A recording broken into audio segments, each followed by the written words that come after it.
কুমিল্লায় দেবিদ্বারে চলাচলের রাস্তার অভাবে দীর্ঘ ৪০ বছর ধরে গৃহবন্দী অবস্থায় থাকা ২০টি পরিবার সদস্যরা উপজেলা পরিষদ চত্বরে মানববন্ধন করেছেন।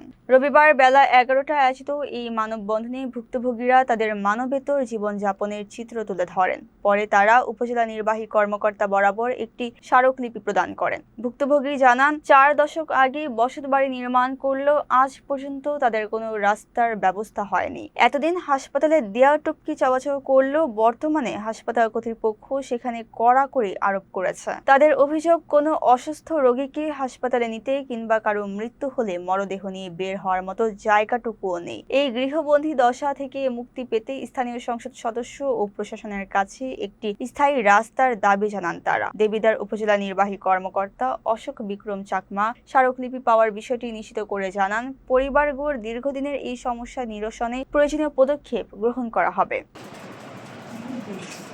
একটু ভিডিও নেব, হ্যাঁ একটু থাকেন। ওদেরকে 7 ফুট রাস্তার একটা অনুমোদন দেওয়া হয়েছে এবং ড্রেনের অনুমোদন দেওয়া হয়েছে।